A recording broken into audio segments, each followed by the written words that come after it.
Hello दोस्तों, welcome to PRT teacher classes. कैसे हो आप सभी? उम्मीद करता हूँ अच्छे हैं होंगे, पढ़ाई कर रहे होंगे।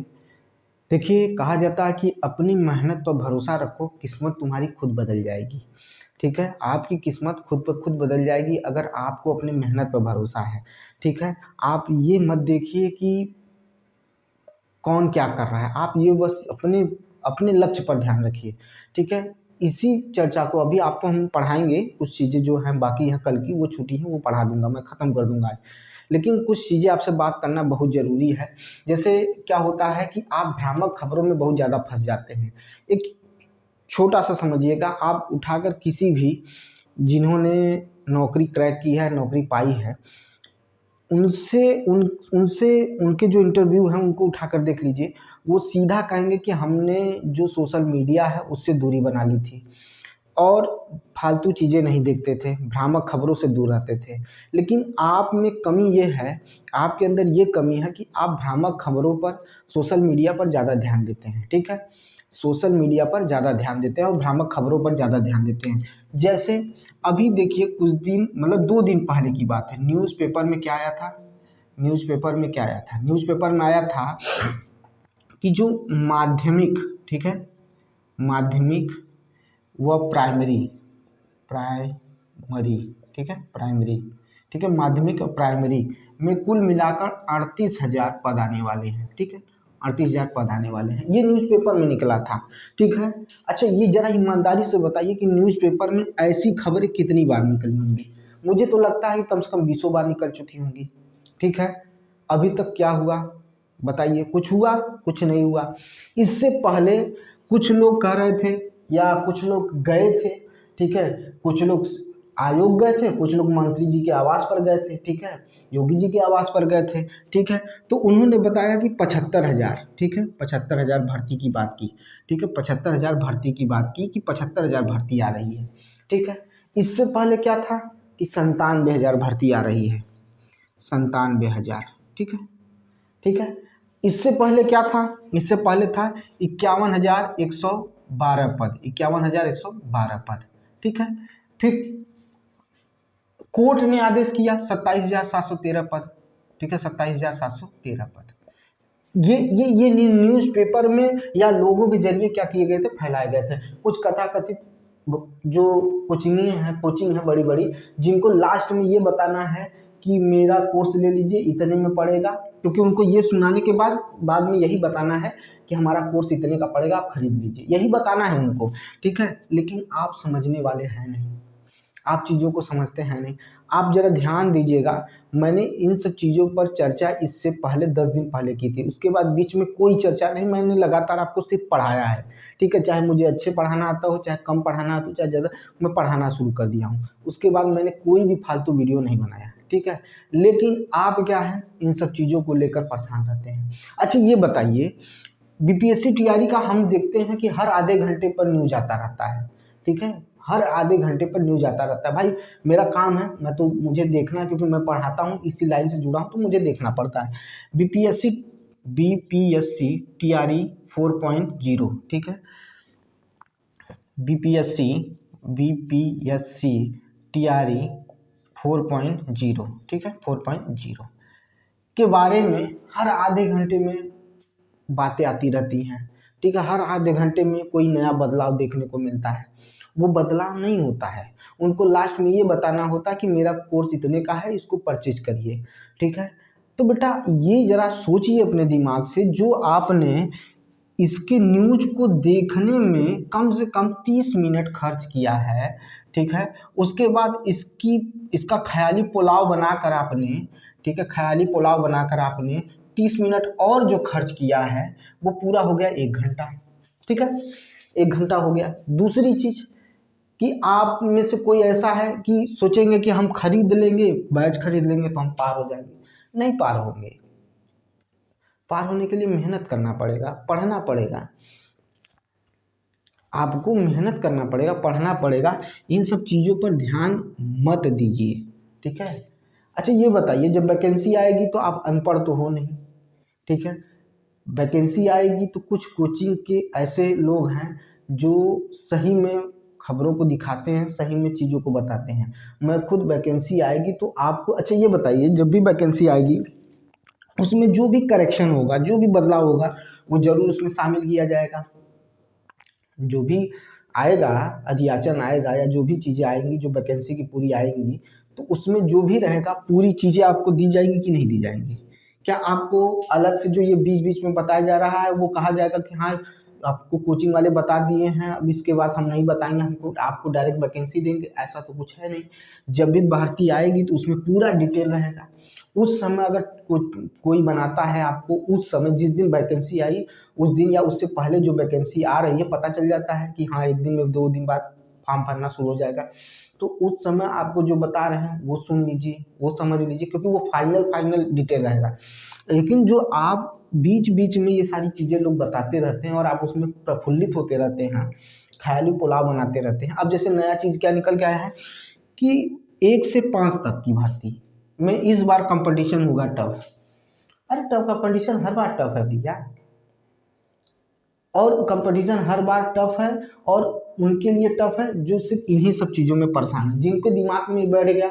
अच्छा ये बताइए, आप कहीं ना कहीं इस चीज़ को सोचिएगा और मेरे वीडियो को ज़्यादा से ज़्यादा लोगों तक शेयर करिएगा, आपसे रिक्वेस्ट है, क्योंकि उनके दिमाग में बैठ गया है कि 1 से 5 तक की जो भर्ती आएगी इस बार उसमें कंपटीशन बहुत ज़्यादा रहेगा। आपने तो पहले से अपने दिमाग में बैठा लिया है। आपको तो कोचिंग वाले वही तो चाहते हैं कि आपके अंदर खौफ पैदा हो, आपके अंदर डर पैदा हो, ताकि मेरा बैच बिके। ठीक है, मेरा बैच बिके, इसीलिए तो वो आपको डरा रहे हैं। कंपटीशन कंपटीशन कब टफ नहीं था? कंपटीशन कब टफ नहीं था? ठीक है, हमेशा टफ था। इस बार की मेरिट उठा के देख लीजिए, भर्ती की पहला पेपर हुआ रद्द हो गया, दूसरी बार हुआ देख लीजिए। तो कब नहीं टफ था? हर बार टफ था। और टफ उनके लिए था जिन्होंने पढ़ाई नहीं की थी, जिन्होंने पढ़ाई की थी, जिन्होंने अच्छे से मेहनत किया था। अच्छा वो बच्चे जो 1 नंबर 2 नंबर से रुके हैं, वो फेल नहीं समझे अपने आप को, आने वाली वैकेंसी में उनका तय है, कन्फर्म है, क्योंकि वो पुरजोर तरीके से फिर लगेंगे, क्योंकि उनकी तैयारी तो पूरी है, बस एक बार रिवाइज करना है। ठीक है, 2 बार रिवाइज करेंगे, 3 बार रिवाइज करेंगे, शुरू से ही क्या करना शुरू कर देंगे, क्वेश्चन लगाना शुरू कर देंगे। ठीक है, बैठ बैठ के क्वेश्चन लगाएंगे, समझेंगे चीज़ों को, वो तैयार हैं। वो जो इस बार 1 नंबर 2 नंबर से रुके हैं, उनका अभी इस बार नहीं रुकने वाला, कन्फर्म बता रहा हूँ। चाहे जितनी भी टफ कंपटीशन हो जाए, लेकिन इस बार वो निकाल लेंगे। वो जो 1 नंबर 2 नंबर से रुके हैं, उनका कोई रुकना रुकना नहीं कहलाएगा।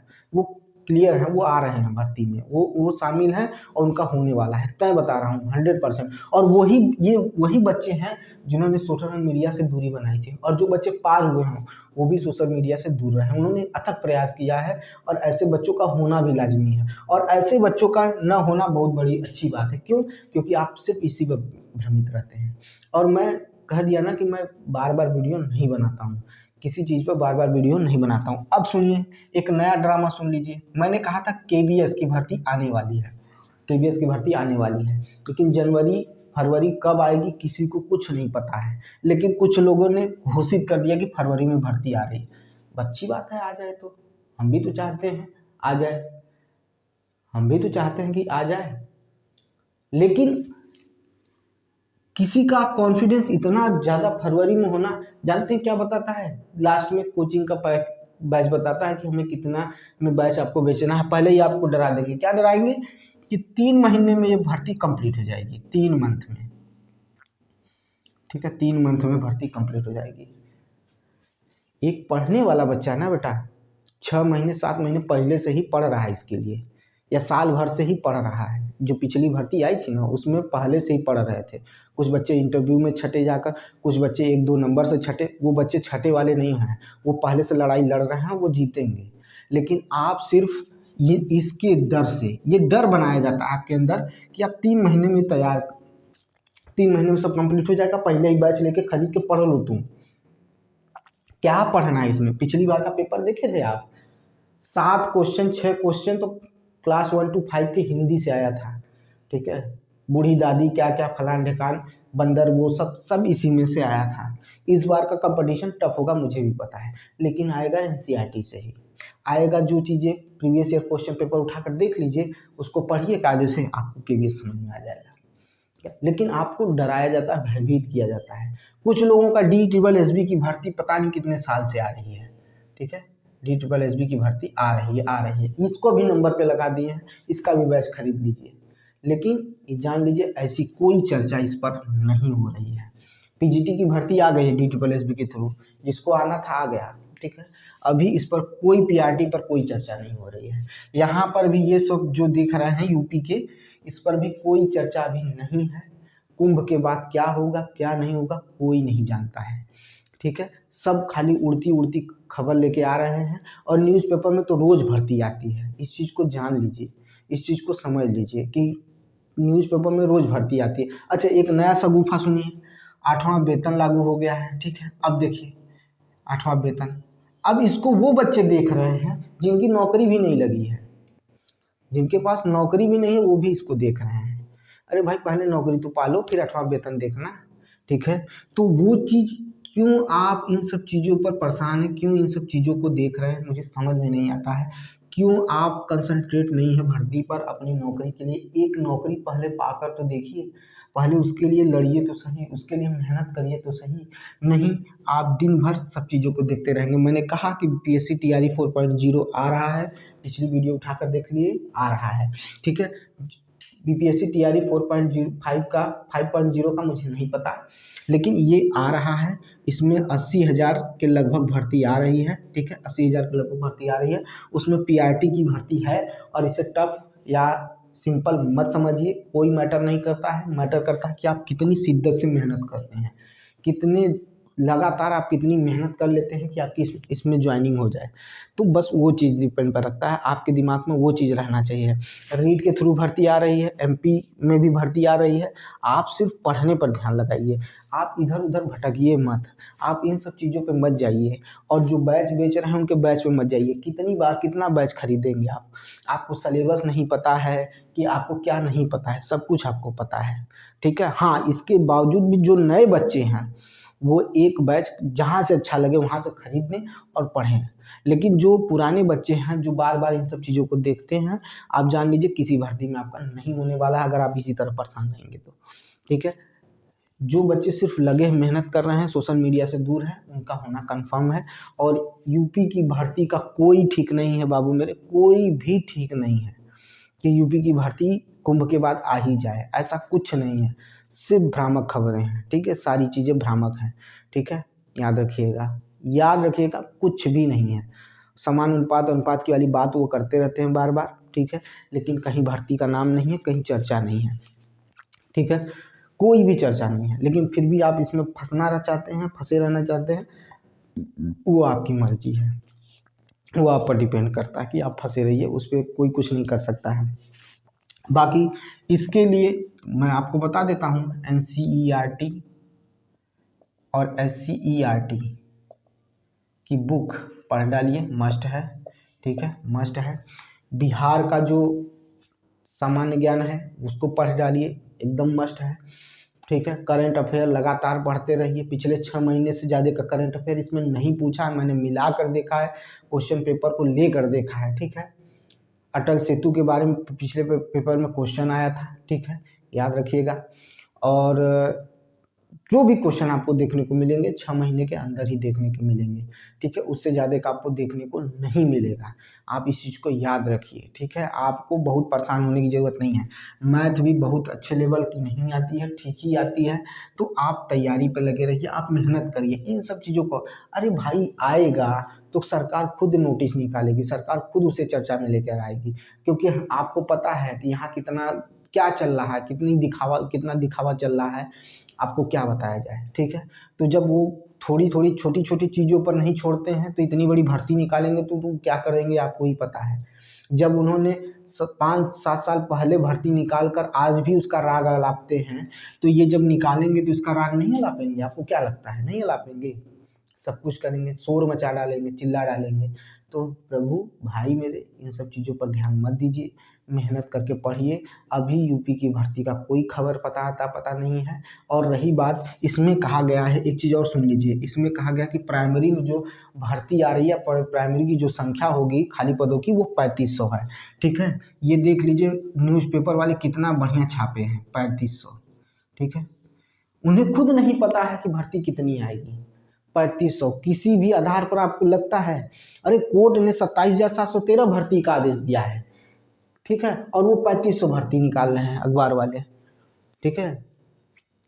वो भी जान चुके हैं कि हम ये झूठा ही खबर छाप रहे हैं, ये खबर झूठी है सरासर, ठीक है। उन्हें भी पता है कि सरासर ये खबर झूठी है, ये अफवाह है, लेकिन वो भी पक चुके हैं छापते छापते, लेकिन उनसे ज़बरदस्ती छपवाया जाता है। अब ये कि हो सकता है कुछ बड़े संगठनों का हाथ हो इसमें, ताकि बच्चे बैच खरीदे। मैं किसी कोचिंग का नाम नहीं ले रहा हूँ, लेकिन ये हो सकता है।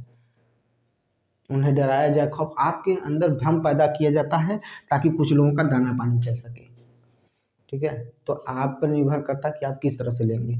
आप माँ बाप का पैसा खर्च करते हैं महीने का, आप सिर्फ एक सिंपल सी बात करता हूँ, डाटा खरीदने में, नेट पैक कराने में आप कितना खर्च कर देते हो, वो चीज़ को देखो, और आप उस नेट पैक का यूज इन सब चीज़ों को देखने में लगाते हो, ठीक है। जो आया है, जो जिसका आप फॉर्म भरे हो, उस पर आप ध्यान ही नहीं देते हो, पढ़ते ही नहीं हो, ठीक है। मैं चाहे अच्छा पढ़ाऊँ चाहे गलत पढ़ाऊँ, 7 ठो 8 ठो 12 ठो लोग देखते हैं, ठीक है। आपको पढ़ना ही नहीं है, अगर भाई ठीक है गलत पढ़ाता हूँ या जो भी पढ़ाता हूँ जैसा भी हो, लेकिन कम से कम कहते हैं ना कि इंसान को कोई भी चीज़ शुरू होती है तो थोड़ी सी दिक्कत होती है, लेकिन आप मुझसे नहीं पढ़ना चाहते हैं कोई बात नहीं, लेकिन आप किसी अच्छे टीचर से जो डिजिटल बोर्ड पर पढ़ाता हो, अच्छे से पढ़ाता हो, उससे पढ़िए, लेकिन पढ़िए। आपको ये सब चीज़ें देखकर आपको रिजल्ट नहीं मिलने वाला है, ये सब चीज़ें देखकर आपको कुछ नहीं होने वाला है, आपका जीवन ही बर्बाद होगा, आप अपने आप को लॉस में ले जा रहे हैं, ठीक है। समय बीतता जा रहा है, सारी चीज़ें होती जा रही हैं, आप बर्बाद होते जा रहे हैं।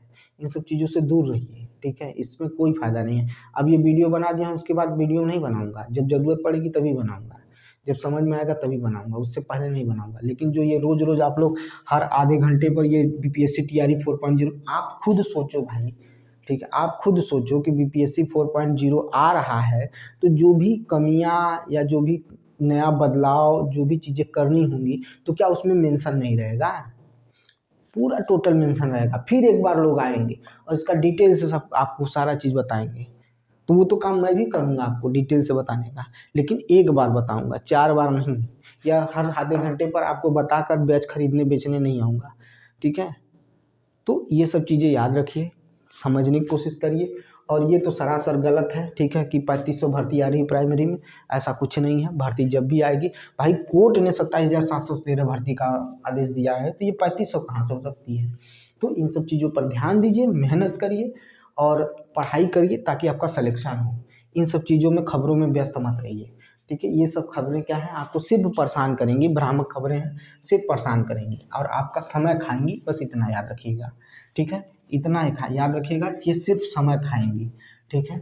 आप, क्योंकि हर आधे घंटे पे तो एक न एक नई न्यूज आती रहती है, ठीक है। तो आप हर आधे घंटे पर अगर 5 भी न्यूज आ गई आधे घंटे पर, सोच लीजिए, आप देख लीजिए कि आधे घंटे का कितना समय आपका खाएगा, 5 वीडियो अगर आ गया ऐसा, तो सोच लीजिए,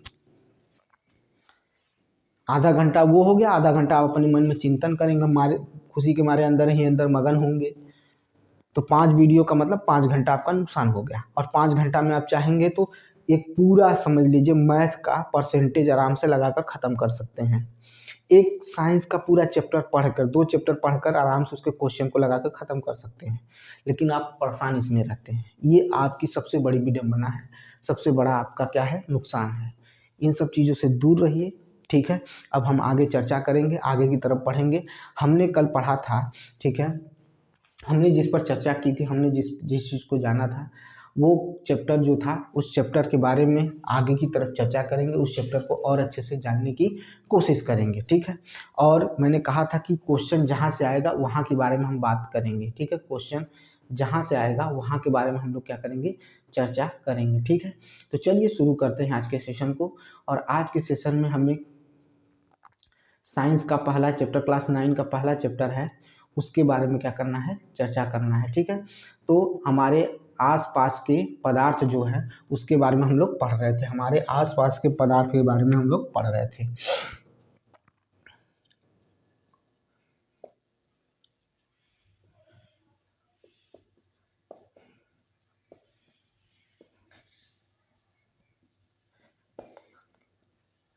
पढ़ रहे थे, ठीक है। देखिए, जहाँ से क्वेश्चन उठता है, जहाँ से क्वेश्चन आपको देखने को मिलता है हम उसी के बारे में चर्चा करेंगे। ठीक है, ठीक है, हम उसी के बारे में चर्चा करेंगे जहाँ से क्वेश्चन उठता है। कल जो पढ़ा है वो एनसीईआरटी का पूरा था, आज जो बताने चल रहे हैं थोड़ा सा लेवल उठा के बताने चल रहे हैं, तो इसमें हम लोग क्या करेंगे जानेंगे। ठीक है, तो हमारा चैप्टर का नाम है क्या है, हमारे आसपास के पदार्थ। ठीक है, समझ में आई बात। तो मैटर इन आवर सराउंडिंग। ठीक है, तो हम क्या चर्चा करने चल रहे हैं उसके बारे में सुन लीजिएगा थोड़ा सा, सुनने के बाद तब हम आगे क्या करेंगे उसको लिखवा देंगे, आपको तैयार करा देंगे। ठीक है, तो हम चर्चा करने चल रहे हैं, इस चीज़ को समझिएगा कि जो ठोस होता है, क्योंकि हम लोगों ने पढ़ा ही था कि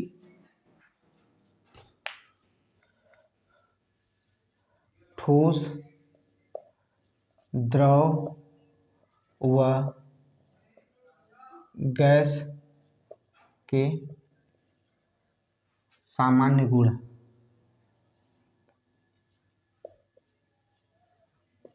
ठीक, क्या है सामान्य गुण। ठीक है, सामान्य गुण के बारे में हम लोग पढ़ेंगे। ठीक है, अब ठोस, द्रव, गैस के सामान्य गुण की चर्चा करें तो हम सबसे पहले किसको उठाते हैं, तो सबसे पहले इसकी गतिज ऊर्जा को उठाते हैं। किसको उठाते हैं, पहला क्या है, गतिज ऊर्जा।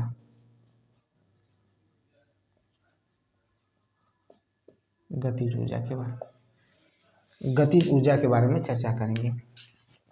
कल ही हम लोग पढ़ाते समय ही बता दिए थे कि किसमें गतिज ऊर्जा अधिक होगी, जिसके अणु जो हैं, ठीक है, जिसके पार्टिकल्स जो हैं, जिसके कण जो हैं, उनके बीच की दूरी जो होगी अधिक होगी। ठीक है, तो उनकी गतिज ऊर्जा अधिक होगी, क्योंकि वो क्या होंगे, रैंडमली क्या करेंगे, मूवमेंट करेंगे। इससे यह निकल के आता है कि अगर हम बात करें तो गैस के अणु काफ़ी दूर दूर होते हैं, उनके बीच का आकर्षण बल बहुत ही कमज़ोर होता है, तो गैस में गतिज ऊर्जा सबसे अधिक मिलेगी। गैस से ज़्यादा क्या होगा, गैस से कम, मतलब गैस से थोड़ा कम किस में होगा, द्रव में होगा। ठीक है, और उसके बाद क्या आएगा, आपका ठोस आएगा। ठोस में सबसे ज़्यादा होगा, क्यों, क्योंकि इनके बीच का आकर्षण बल, दो कणों के बीच का आकर्षण बल बहुत ही अधिक होता है। ठीक है, इनको ये अपने ही स्थान पर क्या करते हैं, मूवमेंट करते हैं। ठीक है, लेकिन जब इनको अधिक टेम्परेचर पर किया जाता है, जैसे मैंने कल गलनांक के बारे में बताया था, वह न्यूनतम ताप जिस पर कोई ठोस पदार्थ क्या हो जाता है, द्रव अवस्था में बदल जाता है, उसी को गलनांक कहते हैं। तो जब ये द्रव में बदलेगा तो भाई सीधी सी बात है, इनकी गतिज ऊर्जा किस में नापनी शुरू हो जाएगी, किस में आ जाएगी, द्रव में आ जाएगी। तो जाहिर सी बात है ठोस से क्या हो जाएगा, अधिक हो जाएगा। तो ये इसका पहला हो गया। ठीक है, तो गैस में सबसे ज़्यादा गतिज ऊर्जा देखने को मिलती है, द्रव में उससे कम, और सबसे कम किस में, ठोस में। अब अगला हम पढ़ने चल रहे हैं गतिज ऊर्जा के बाद क्या है, घनत्व, डेंसिटी के बारे में पढ़ने चल रहे हैं। ठीक है, घनत्व, घनत्व किसका अधिक होगा, किसका अधिक घनत्व हो सकता है, भाई ठोस का घनत्व सबसे अधिक होगा, क्योंकि इनके कण क्या है, इनके अणु आपस में क्या है, पास पास में है, तो घनत्व सबसे अधिक किसका होगा, ठोस का होगा। ठोस के बाद किसका होगा, द्रव का होगा, फिर किसका होगा, गैस का होगा। ठीक है, ये चीज़ देख लीजिए।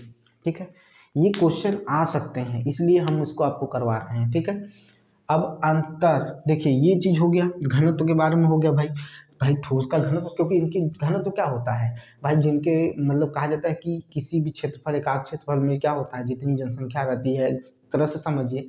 ठीक है, तो उसका घनत्व अधिक होगा, जितनी ज़्यादा रहेगी उतना अधिक होता जाएगा। तो इनके अणु तो पास पास रहते हैं, इनके घनत्व ज़्यादा होगा, इससे कम ये होगा, इससे कम ये होगा। ठीक है, अब हम देखेंगे क्या, हम देखेंगे अंतर आणविक आकर्षण बल।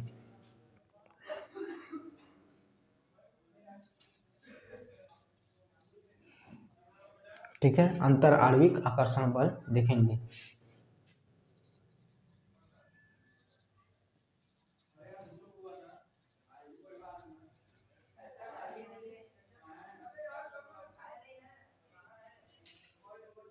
अंतर आणविक आकर्षण बल। ठीक है, अंतर आणविक आकर्षण बल, अब मैंने अभी शुरू में ही बताया आपका कि ठोस में जो आकर्षण बल होगा दो कणों के बीच, सबसे अधिक देखने को मिलेगा, उससे कम द्रव में देखने को मिलेगा।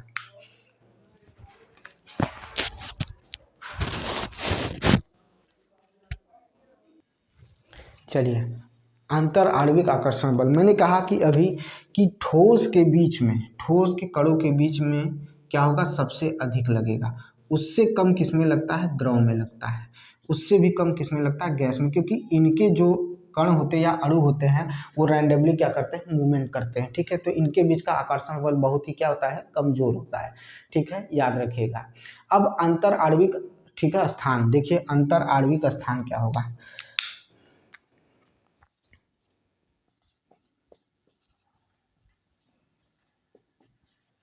अंतर आणविक स्थान। ठीक है, अंतर आणविक स्थान। ठीक है, देखिए क्या होगा अंतर आणविक स्थान। देखिए भाई, अंतर आणविक स्थान सबसे ज़्यादा किसमें होगा भाई, ये गैस है तो गैस के जो पार्टिकल्स होते हैं, ठीक है, जो पार्टिकल्स होते हैं वो काफ़ी दूर दूर होते हैं, उनके बीच लगने वाला आकर्षण बल सबसे कमजोर होता है, तो सबसे ज़्यादा गैप इन्हीं में देखने को मिलेगा। तो सबसे ज़्यादा गैप इनमें देखने को मिलेगा, तो सबसे पहले इनको लिखेंगे गैस। उससे कम किस में, तो द्रव में। ठीक है, द्रव में। फिर उससे कम किस में, तो किस में हो जाएगा आपका, ठोस में। ठीक है, ठोस में, याद रखिएगा। ये चीज़ है, समझने की कोशिश करिए और इसको समझिए। अब क्या होता है, प्रत्यास्था। ठीक है, क्या देखेंगे, तो हम अगला देखेंगे, प्रत्यास्था को देखेंगे।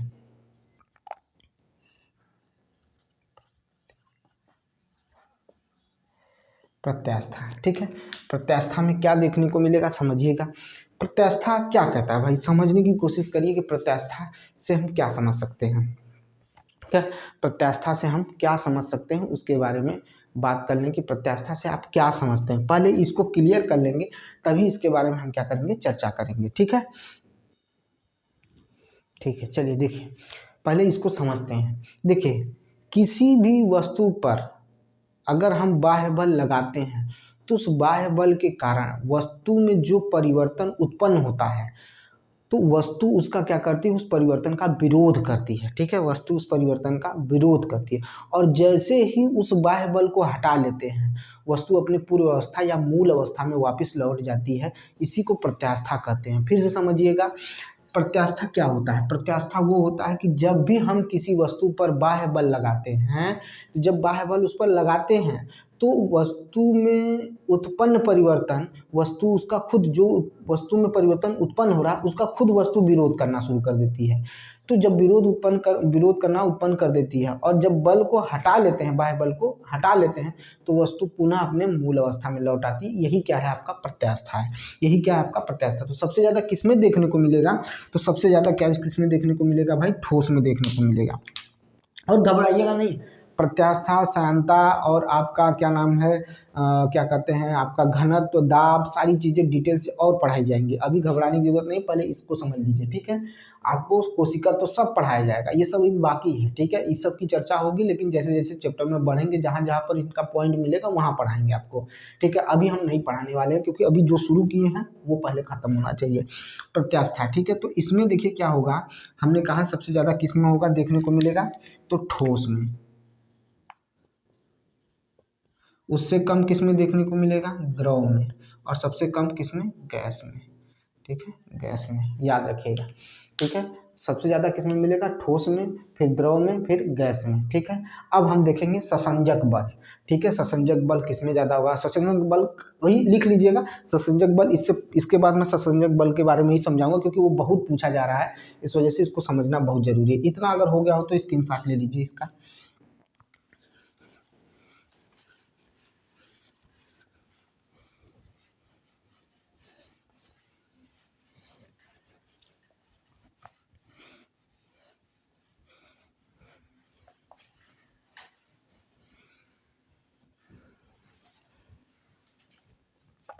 चलिए, अब हमें क्या पढ़ना है, अगला क्या है आपका, ससंजक बल।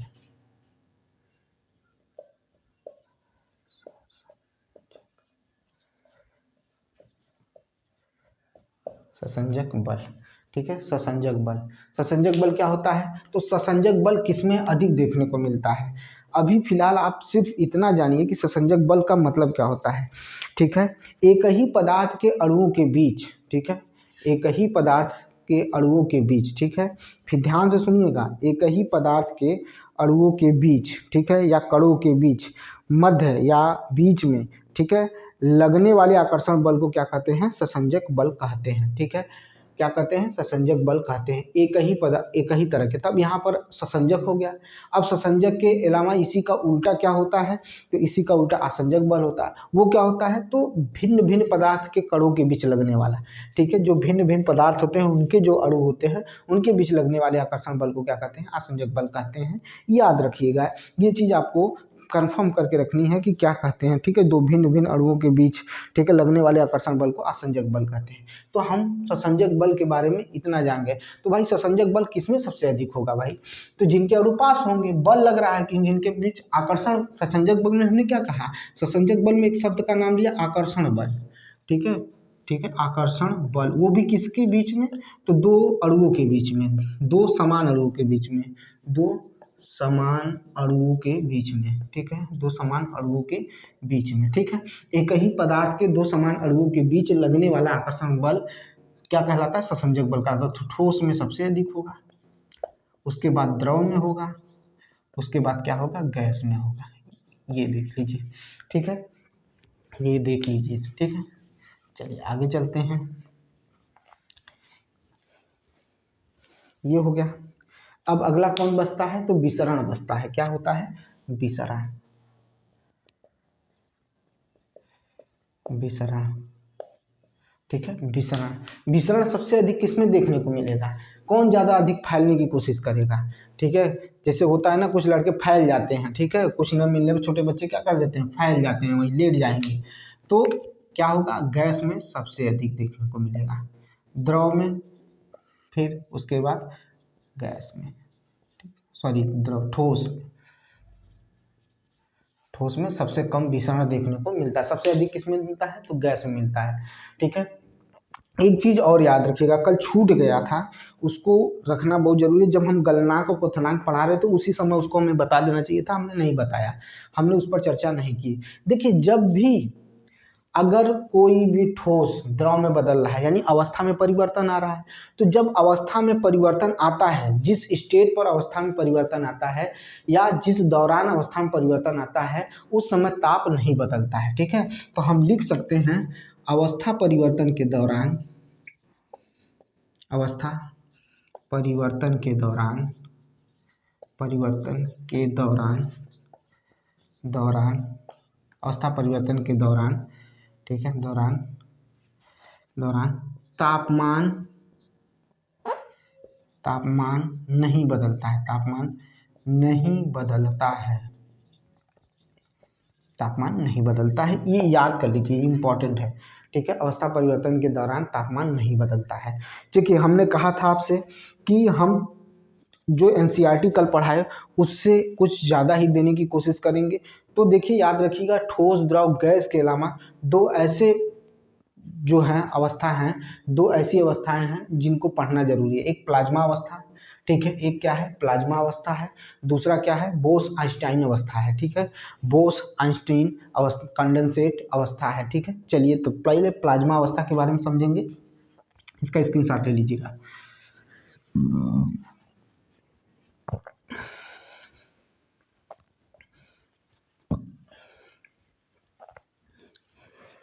चलिए, पहले इसका स्क्रीनशॉट ले लिए होंगे। चलिए देखिए, हमें क्या पढ़ना है? तो हमने अभी चर्चा की कि हमें प्लाज्मा अवस्था क्या करना है? पढ़ना है। क्या पढ़ना है? प्लाज्मा अवस्था को हमें पढ़ना है। ठीक है, तो चलिए प्लाज्मा अवस्था देखते हैं। प्लाज्मा अवस्था, प्लाज्मा अवस्था को देखेंगे। ठीक है, चलिए अब देखते हैं क्या है प्लाज्मा अवस्था। समझिएगा चीज़ों को। यह एक, कहा जाए तो पदार्थ की चौथी अवस्था है। ठीक है, मैटर की ये क्या है? चौथी अवस्था है। ठीक है, यह पदार्थ की क्या है? चौथी अवस्था है। ठीक है, अगर हम इसे नोट करना चाहें तो लिख सकते हैं कि यह पदार्थ की कैसी अवस्था है? तो यह पदार्थ की चौथी अवस्था है। ठीक है, तो यह पदार्थ की क्या है? चौथी अवस्था है। यह पदार्थ की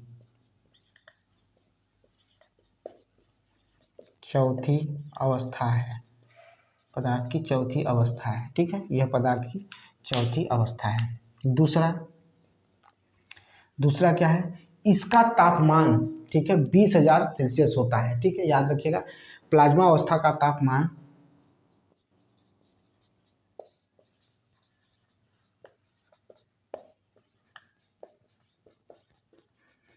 तापमान 20,000 सेल्सियस होता है।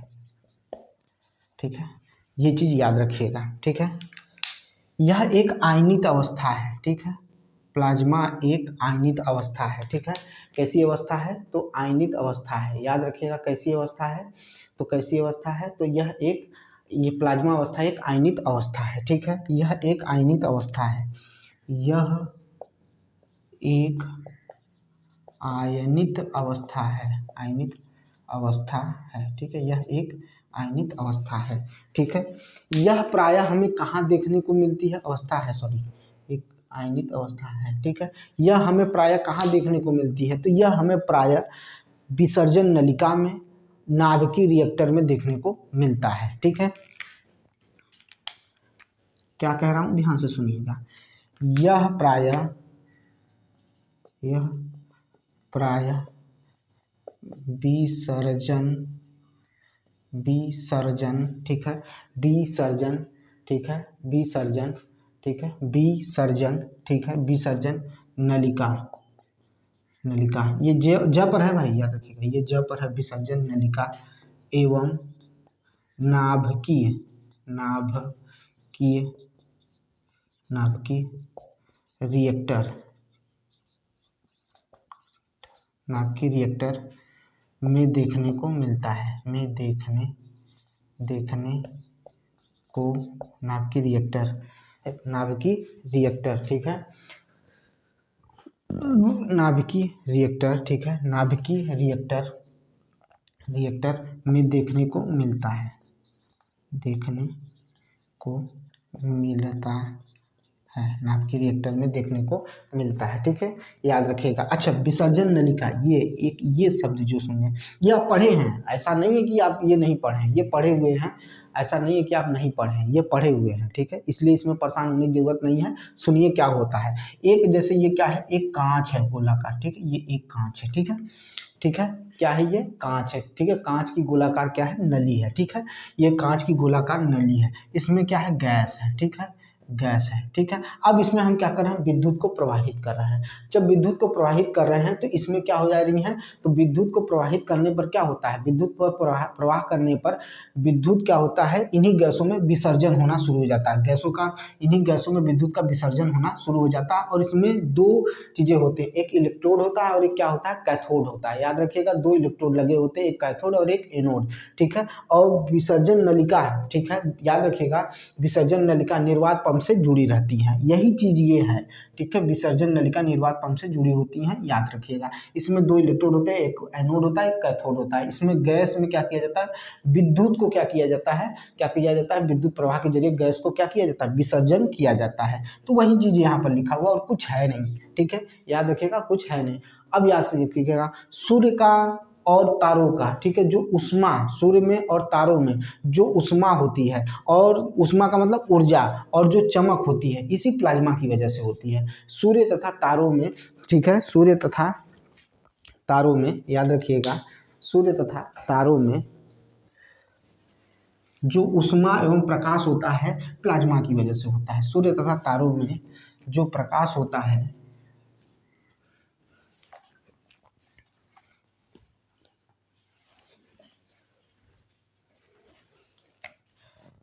सूर्य तथा तारों में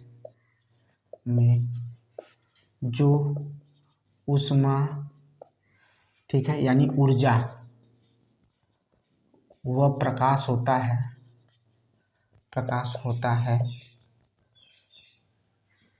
वह प्लाज्मा की वजह से होता है, वह प्लाज्मा की वजह से होता है, प्लाज्मा की वजह से होता है, से होता है, प्लाज्मा की वजह से होता है। याद रखिएगा, किसकी वजह से होता है, तो प्लाज्मा की वजह से होता है। ठीक है, और प्लाज्मा अवस्था विद्युत की क्या होती है, सुचालक होती है। प्लाज्मा अवस्था, इसी से समझ लीजिएगा, प्लाज्मा अवस्था विद्युत का सुचालक होती है। अवस्था विद्युत का सुचालक होती है, चालक होती है, विद्युत का सुचालक होती है। प्लाज्मा अवस्था क्या होती है? विद्युत का सुचालक होती है, याद रखिएगा। प्लाज्मा अवस्था क्या होती है? विद्युत का सुचालक होती है। एकदम अपने दिमाग में भर लीजिए भाई, एकदम भूलना नहीं है, ठीक है। इसकी खोज किसने की, कौन क्या था, ये सब की जरूरत ही नहीं है, ये सब पूछे ही नहीं जाते हैं।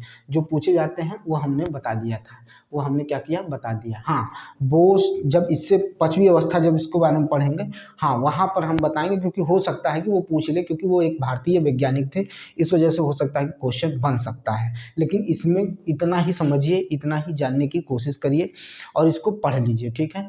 और कुछ आपको पढ़ना नहीं है, न तो आपको परेशान होने की ज़रूरत है, ठीक है। तो चलिए चलते हैं, अब पढ़ते हैं पदार्थ की पांचवी अवस्था, बोस आइंस्टीन कंडेंसेट अवस्था, ठीक है। बोस आइंस्टीन कंडेंसेट, ठीक है, अवस्था। चलिए